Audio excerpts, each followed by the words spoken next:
Hello everyone, and welcome to Stories to Watch 2025. My name is Dasgupta, President and CEO of World Resources Institute. WRI is a global research organization working to improve people's lives, protect nature, and halt climate change. Stories to Watch is something we do in the beginning of every year, sharing what we think will be the biggest ideas and events that will shape our world over the next 12 months. This year is the 10th anniversary of the historic Paris Agreement. In 2015, world leaders came together to avert the worst climate impacts, agreeing to limit global warming to 1.5 degrees Celsius. Many saw this as a beacon of hope for the planet. 10 years later, we have mostly failed to implement that ambition. The 2024 Emission Gap Report finds we must reduce greenhouse gas emissions by 57% by 2035. This means cutting emission by 7.5% every year over the next decade. However, our carbon emissions, the main cause of climate change, continue to rise. The impacts are clear. 2024 was the world's warmest year on record, yet again. One of our stories from last year focused on the dangers of heat in cities, which kills thousands. Already in 2025, California experienced the costliest wildfires in US history, and Southern Africa continues to face one of the worst droughts in decades. Despite this, we believe today the Paris Agreement is even more critical than it was 10 years ago. The US leaving Paris will not stop climate impacts from hurting Americans, nor will it slow the economic transition already underway. But it will keep the US out of the only venue to influence climate decisions. Last year's Stories to Watch focused on election and why they matter. Politics reshapes international relations and outcomes. You can see our take on what actually happened in 2024 on WRI's social channels. Geopolitics greatly impacts how finance flows between countries. One of the biggest barriers to increasing climate ambition and delivering results on the ground is finance. International finance not flowing to the countries and communities that need it most. Last November in Baku, finance was the main topic of discussion at the COP29 climate negotiations. Delegates from across the world wrestled with questions of financing global climate action. How much money is needed? Who should pay? For the first time in 15 years, leaders came together to agree on a new climate finance goal to deliver at least $300 billion annually by 2035 to developing countries. The existing goal was $100 billion per year by 2020. In addition, they agreed that all actors should work together to mobilize $1.3 trillion per year for developing countries by 2035. There was mixed reaction to this negotiated outcome. Some countries thought it was ambitious, but most developing countries were disappointed.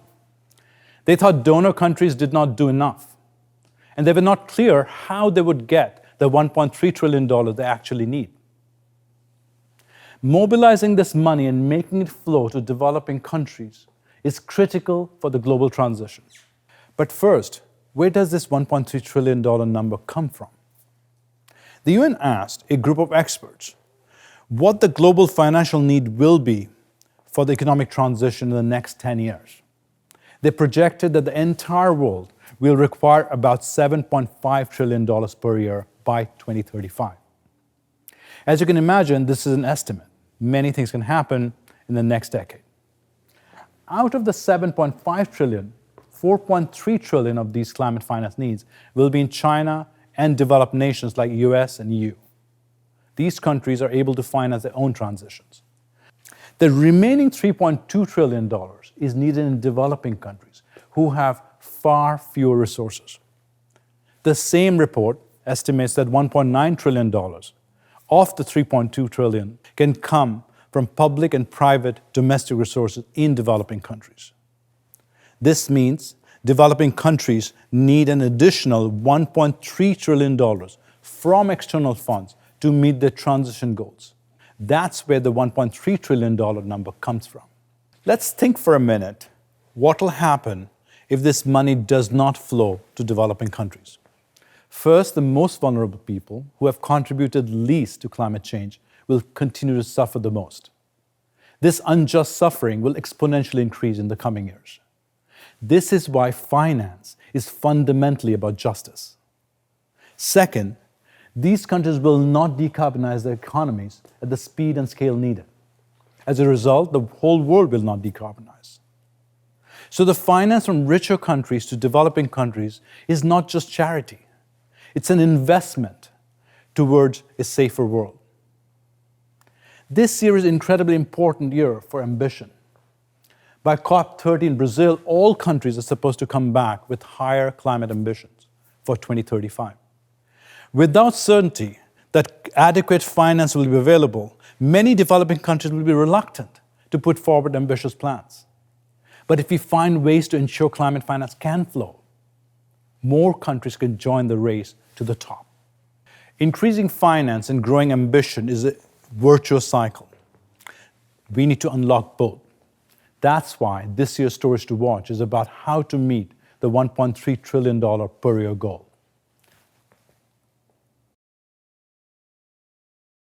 Before we get into numbers of billions and trillions, our first story is about what is the money for. First, we need to address the climate impacts that are already here and rapidly escalating, taking lives and impacting livelihoods. By 2030, vulnerable countries could face more than $500 billion in climate-related damages each year. Second, we also need to make sure the climate crisis doesn't get worse. Developing countries need to decarbonize their economies and find a path to low-carbon growth. And we should not forget the protection and enhancement of nature is a critical component of both building resilience and reducing emissions. We are experiencing increasing levels of climate devastation, from floods and droughts to wildfires and storms. Last year, terrible floods in Spain, Bangladesh, and Brazil displaced thousands and killed hundreds. Meanwhile, devastating droughts in Africa, Europe, and South America destroyed agriculture and pushed up global food prices. But even if climate impacts are happening everywhere, suffering is not evenly distributed. Low-income countries lack the resources to adequately deal with, let alone prepare for, climate disasters. And even for nations that may be reasonably well off, impacts can destroy a huge proportion of the economy. To get a better idea of the challenges they face, let's go to St. Vincent and the Grenadines, where we have Courtney Bailey joining us. Last year, Hurricane Beryl, the earliest Category 5 Atlantic hurricane on record, hit my country, devastating several southern Grenadine islands.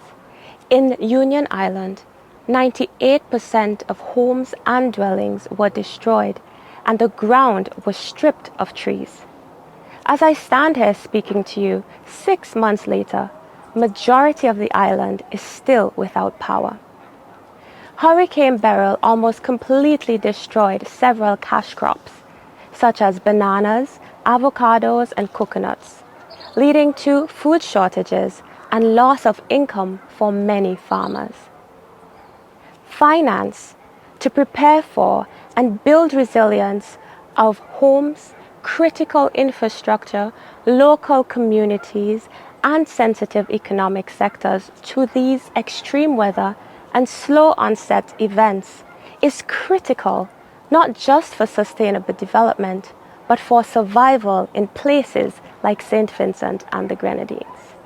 To recover, we utilize post-disaster loans, which means that more of our income goes to servicing debt. The weaker our economic situation, the harder it is to proactively invest in adaptation. That is why influential leaders such as Honorable Mia Mottley, Prime Minister of Barbados, is calling not just for aid after hurricanes, but relief in servicing our debt and longer-term, lower-cost support to our government budgets to build resilience. Adaptation finance is a necessity for small island developing states. With it, we can protect our island, our environment, our livelihoods and economies from the impacts of climate change. The adaptation needs of these islands, like my home country, shows us why we need climate finance. And that's our story to watch for 2025. That was Courtney Bailey, one of WRI's experts on adaptation finance. Most vulnerable countries need additional climate finance to build resilience and minimize future impacts. However, research shows that less than a fifth of adaptation finance even reaches local communities that need it most, even though these communities are best placed to decide how these funds should be used. Finance needs to flow to the right places sooner rather than later. In some places, climate impacts are so devastating that it is not possible to adapt anymore. When this happens, countries need financial support to get back on their feet. This is a separate piece of the puzzle called loss and damage funding. Of course, recovery is always better and less expensive when countries have prepared for a disaster. Finance for adaptation saves lives and livelihoods and makes economic sense. Look at Bangladesh. In 1970, Cyclone Bhola killed at least 300,000 people, even though it was only a Category 3 storm. The country responded by investing in resilience, from storm shelters to early warning systems. When Category 5 Cyclone Mocha hit in 2023, only 3 people were killed in Bangladesh. However, the world is a long way behind where it needs to be on adaptation finance. The target set during COP26 in Glasgow was $40 billion per year by 2025. We are actually on track to meet this target, but $40 billion is nowhere near enough. As you can see in the chart behind me, the estimated adaptation finance gap is up to $360 billion per year. We have established that countries need finance to build resilience to an already warming world. At the same time, the world needs to curb greenhouse gas emission at speed and scale to keep the problem from getting worse. Decarbonizing our energy system is important for stabilizing our climate. It also has many other benefits, like cleaning the air we breathe and improving energy security. But energy investment requires very different kinds of finance than adaptation investments. Today, emissions remain stubbornly high, and if trends continue, they will keep growing. Countries need to take steps across sectors, like energy, to bend the curve. Let's think for a minute where these emissions come from. As you can see, low and middle-income countries make up to 70% of the emission. In particular, large developing countries contribute almost half of global emission. We don't just need places like US and EU to decarbonize. We need China, as well as countries like India, South Africa, Brazil to do the same. Thanks to falling cost and government investment, wind and solar power are being rapidly deployed around the world. But this is not happening at the same rate everywhere. Countries in Africa only attract around 3% of global energy investment, despite being home of 1/5 of global population and 60% of the world's best solar resources. South Africa stands out. The country has made clear commitments to decarbonize the energy system and has secured international climate finance to support it. Here's WRI's Katie Ross from the town of Komati to tell us more. The enormous concrete cooling towers behind me are what remains of the Komati coal-fired power station. This was a coal-fired power station built in the 1960s, and for decades it's been a cornerstone of South Africa's energy system, taking in vast quantities of coal and producing electricity. Komati now faces a daunting challenge of phasing out of coal. South Africa has one of the world's largest coal reserves and is one of the world's largest coal producers. And like many countries around the world, is facing increasing pressure to decarbonize the energy system to tackle climate change. Millions of dollars in international support have been pledged to help Komati make that transition from coal to renewable energy, while supporting the workers and the communities around the power station. This is an excellent project, it's well conceived, but there have been tremendous challenges in its implementation. Firstly, there's been a significant gap between when the coal plant closed in late 2022 and when the renewable projects are expected to come online sometime in 2025. While many of the workers at Kamati have found new opportunities at other power stations, the communities here in Kamati have been left in the lurch. Many of the community members have not experienced the benefit of retraining programs or reskilling programs, and the economic diversification projects that have been promised are still in the pilot phases. There are so many lessons here at Kamati. The first is around timing. You've got to be planning for new projects and new economic diversification opportunities as soon as the plant is planning to shut down. And the second is sequencing. These new projects need to be online well before the coal plant is shut down. And finally, it's about finance. The finance needs to be delivered swiftly, transparently, and impactfully to support better outcomes for people and the planet. Kamati shows us the importance of climate finance, and this is our story to watch for 2025.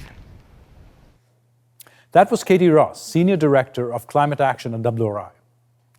Large developing countries like South Africa face huge pressures. They must reduce emissions while creating jobs and opportunities for their sizable population. The challenge is particularly acute in South Africa, where the unemployment rate for the last several years has remained stubbornly high, over 30%. South Africa is committed to net zero pathway, but they won't be able to transition at the pace necessary without external finance. In the long term, most of the money for investing in clean energy can come from private sector, as there are clear returns for these investments. But initially, public investment is necessary to create self-sustaining market. Some parts of the energy transition, like decommissioning coal-fired power plants or supporting retraining workers like in Kamati, will still require much more concessional financing. South Africa is not the only place that needs finance for energy transition. The International Energy Agency estimates annual clean energy investments in developing countries needs to increase more than 7 times by 2030. These countries require transition financing not only to decarbonize the energy system, but also to invest in the broader decarbonization of the entire economy, including transportation, buildings, agriculture, and industry. And if we consider the need for climate adaptation, developing countries will need many different kinds of climate finance to support these diverse investments. So what should we watch for this year? First, the adaptation finance gap is increasing.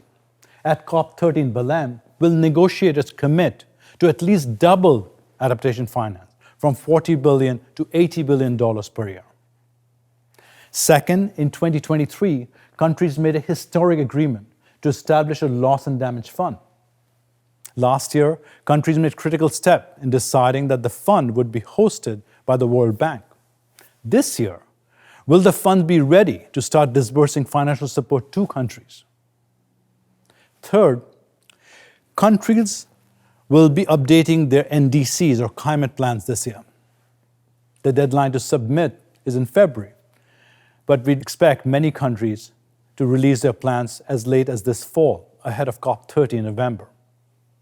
Will we see meaningful ambition on both mitigation and adaptation, along with investment plans? From adaptation and loss and damage to mitigation, the various financing needs in developing countries will remain a critical area of focus in 2025 and beyond. Our second story is about where the money will come from. 1.3 trillion may seem like a very large amount of money, but let's put it in perspective. Our estimates show that the global GDP will be around $150 trillion in 2035. So 1.3 trillion will be less than 1% of global GDP. A more relevant comparison is how much we invest in infrastructure. The world invests approximately 10 to 15% of GDP on infrastructure every year. $1.3 trillion will be 1/10 of that in 2035. Now, let's go to Nairobi, where Melanie Robinson, WRI's Global Director of our Climate, Economics and Finance program, is joining us to help us understand how we can get to the $1.3 trillion. So Melanie, let's start from basics. What was in the $300 billion goal that countries agreed to in Baku last November?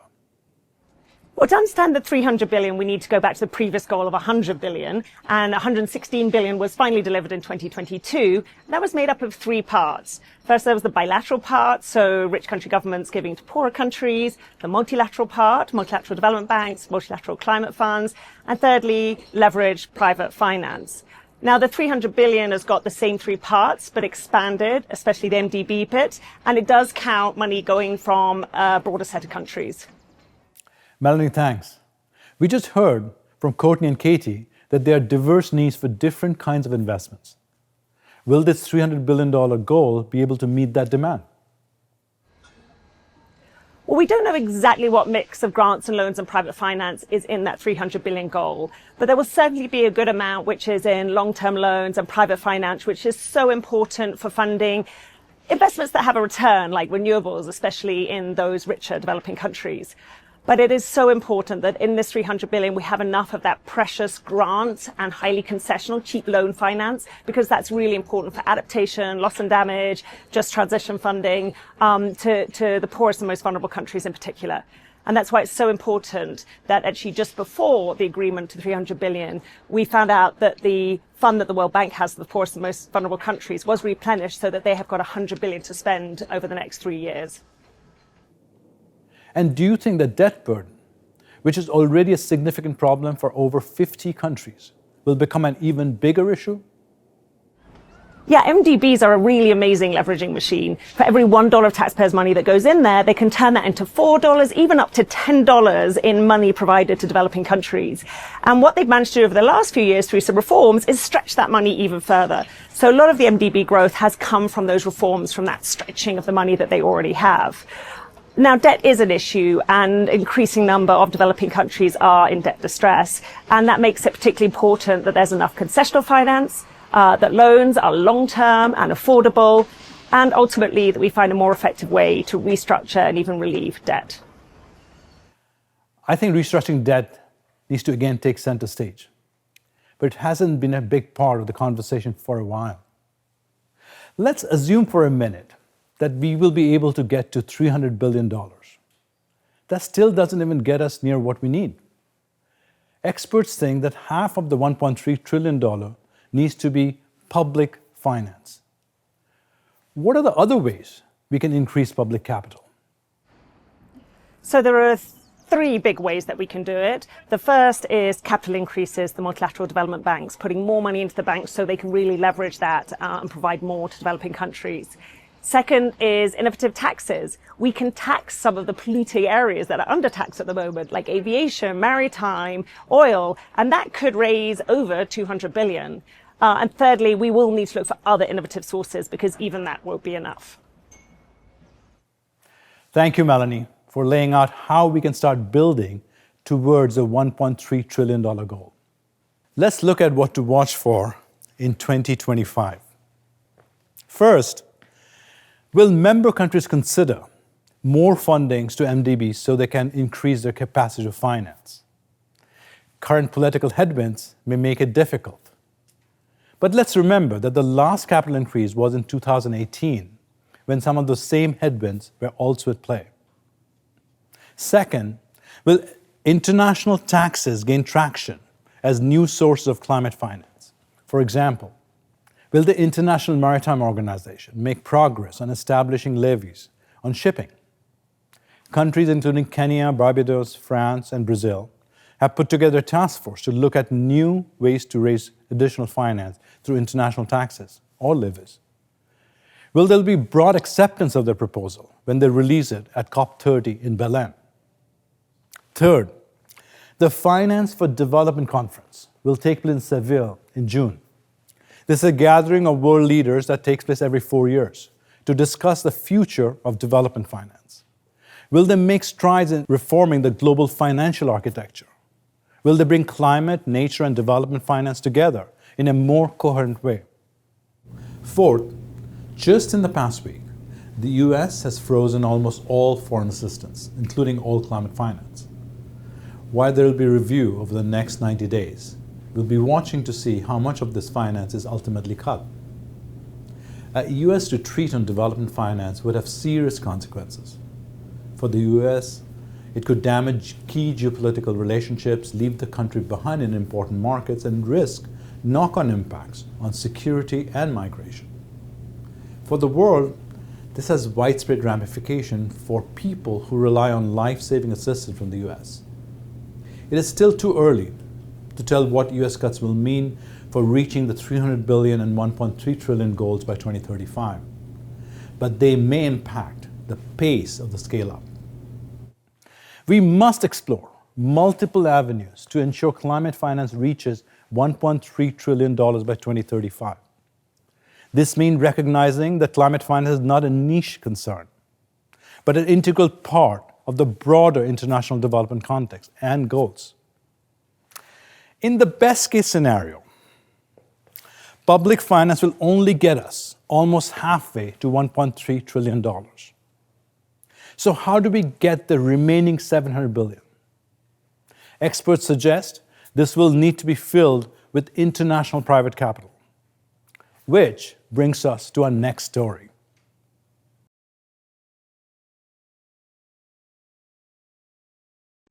This story is about making private capital flow. Attracting international private capital for climate investment has been extremely difficult for developing countries. Investors believe that projects in these countries would be high-risk investments. It is still much more expensive to borrow money to invest in clean energy in most developing countries than it is in Europe or in the United States. For example, the same project in Germany will require 8% in equity returns compared to in Zambia, which will require 51% in returns. The World Bank and other development finance institutions have instruments that absorb some of the initial risks from projects by providing guarantees. But there's not enough public resources to de-risk $700 billion of private capital needed per year by 2035. Among developing countries, India is a critical outlier, having attracted significant private capital for clean energy investments in recent years. To help us understand what's going on there, let's go to Bengaluru and meet Pavan Mulukutla from WRI India. Every country faces challenge in attracting climate finance. Here in India, we know public finance isn't enough to meet the climate finance needs of $100 billion each year. We also need private capital.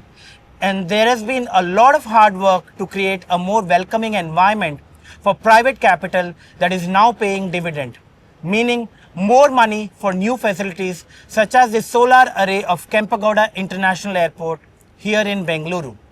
First of all, the government is setting ambitious targets indicating to the private sector they are serious about making the switch and that India is a market worth investing in. They have set out clear goals and sectoral targets.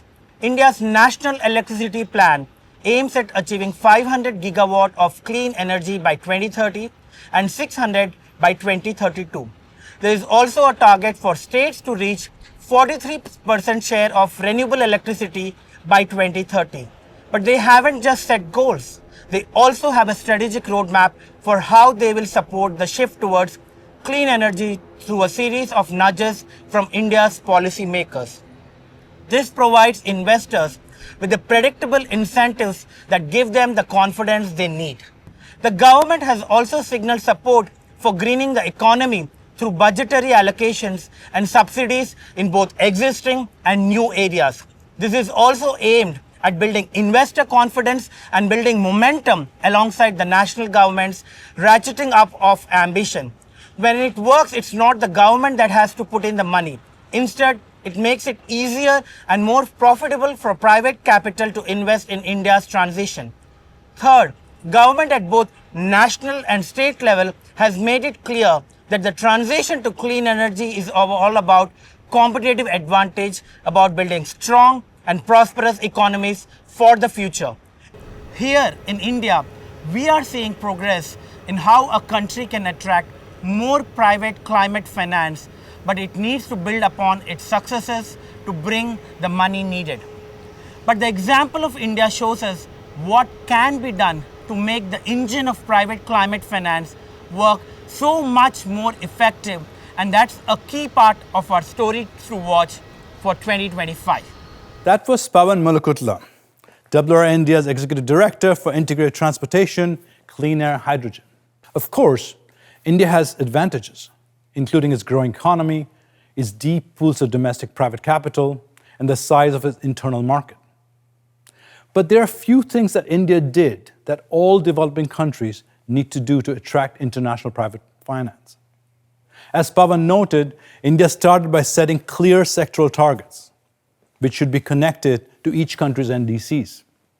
Then, India put in place supportive national and state-level policies to nudge private sector. In addition, the government and the domestic banks introduced new instruments to enable sustainable financing to flow more freely and more efficiently. Critically, the government of India has significantly ramped up its investment of public capital in the sector. Between 2004 and 2014, the government spent less than $700 million. However, in 2024 alone, the government budget for the sector increased to $2.4 billion, growing the confidence of private investors. Most importantly, we see how some of the missing private finance in the $1.3 trillion needed can be mobilized with policies and targeted use of public capital. Public-private partnership will be the key to de-risk and attract sufficient private capital. We have seen effective examples of this holistic approach from China's Green Industrial Policy and the United States Inflation Reduction Act. While few countries will have this kind of firepower at their disposal, the lesson about setting clear ambition and backing it with strong public policy and public finance is relevant everywhere. For example, in 2019, the African Development Bank loaned funds to Morocco to support coordinated domestic climate policies.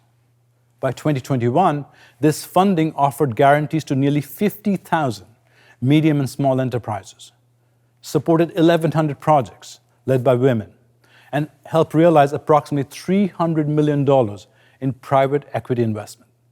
So, what should we watch for this year? First, keep an eye out for country platforms. These are country-driven initiatives to bring different pieces of public and private capital together behind priority investment. For example, Colombia just launched its country platform. We'll be watching how many new ones are launched, how the existing platforms get underway, and whether they enable countries to rapidly scale up private investment in climate action. Second, following the recent US election, 6 banks pulled out of the Net Zero Banking Alliance. Will backlash against ESG initiatives slow climate investments? Or will net zero transition plans and increasing risk disclosures in Europe, Japan, and other countries continue to drive green investments? Third, credit rating agencies have been criticized for overestimating the risk of investment in developing countries. Will leaders at the Finance for Development Conference agree to evaluate this risk differently? Fourth, the annual Finance in Common Summit in Cape Town will bring together 500 public development banks, representing $23 trillion in assets. As we saw in India, public development banks can act as a critical bridge for climate-related investment within countries. Will all banks embrace this as a central mission? With international private capital expected to fill half of the $1.3 trillion in climate finance needs by 2035, countries must work together to drastically scale up international flows.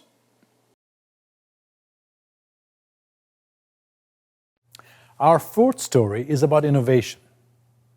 We can't predict exactly how much of the $1.3 trillion in financing will be generated through innovation, but we do know that we won't succeed without it. We need innovation in financial instruments across public and private capital. Financing nature is a very good example where vast financial innovation is needed. There is overwhelming evidence that biodiversity is very connected to climate outcomes.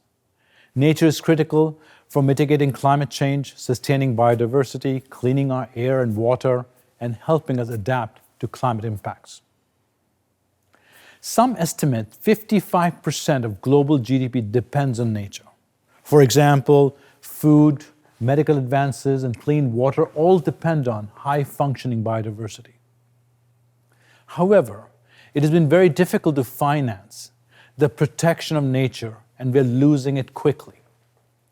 According to the Global Forest Watch, tropical primary forest loss in 2023 was 3.7 million hectares, equivalent to losing 10 football fields per minute. The current economic incentive is to chop down forest and overfish the ocean. It is incredibly difficult to finance nature because we have failed to put an economic value on all the services ecosystems provide. Brazil has come up with one innovative initiative to scale up nature finance. Let's go to Sao Paulo, where Mirella Sandrini can tell us more. How do you put a price on nature? The whole world needs to protect its forests, the oceans, and its habitats. But how do you make nature finance work? Here in Brazil, we know our tropical forests bring global benefits like absorbing carbon, preserving biodiversity, and regulating rain patterns. But they are also a local economic resources, and there is money to be made from extractive uses like logging, mining, or farming cleared land. The question is, how can the world pay so the forests here are protected, not exploited? One innovative idea here in Brazil might have found a way to meet the challenge: the Tropical Forest Forever Facility, or TFFF, aims at paying out the predictable annual figure of around $4 for every hectare of a preserved tropical forest, year after year. The idea, initiated by the Brazilian government and the World Bank, is that rich countries and philanthropies initially invested $25 billion. This then brings in a further $100 billion from private investors, making the biggest single pot of money aimed at fighting climate change and biodiversity loss. Once invested, this money would provide the returns for those predictable payments for intact tropical forest. There would also be a penalty of $400 for any hectare that is lost, all verified by satellite. The key things with the TFFF is that none of the money from rich countries, philanthropies, or private investors is donation. It would be returned after 20 years with interest slightly higher than government bonds. That makes this a new and innovative way to raise finance for nature. And it would make a real difference to protecting our forest. There is still a lot to do to get the TFFF up and running. This is a vital year to see if the financing, the monitoring, and the governance can be sorted out in the run-up to the Belem COP30.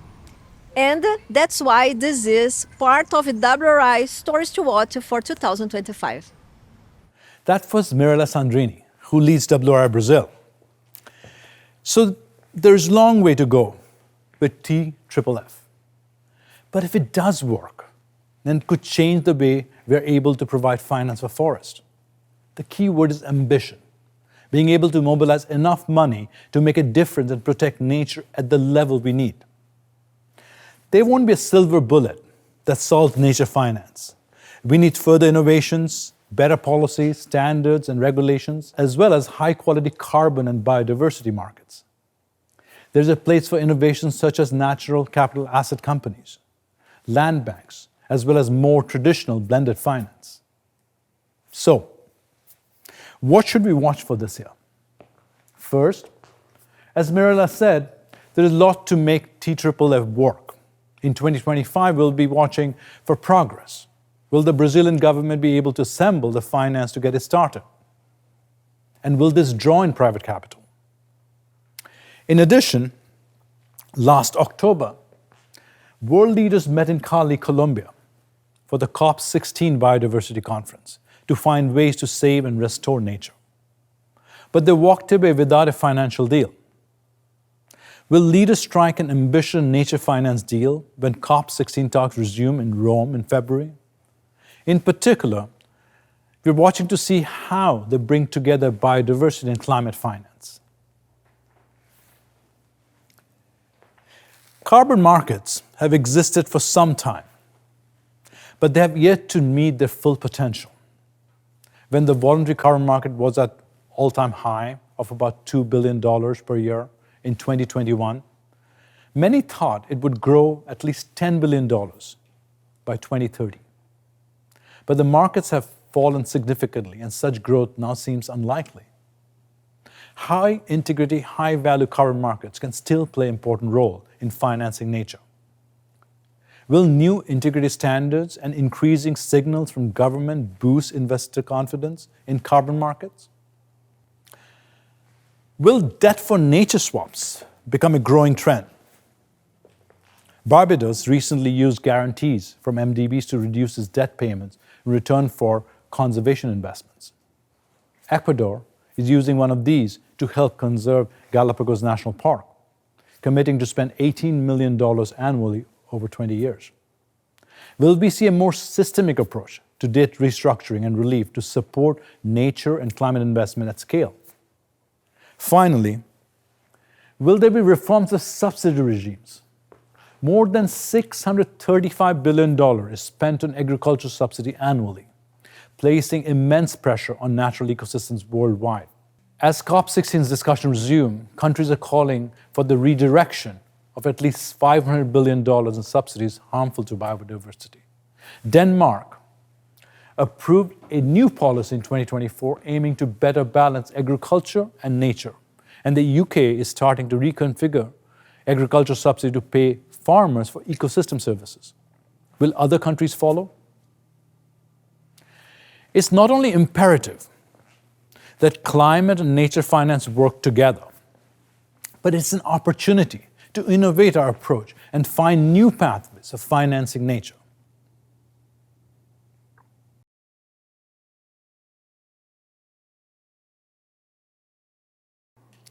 I hope you have enjoyed this journey through the intricacies of finance.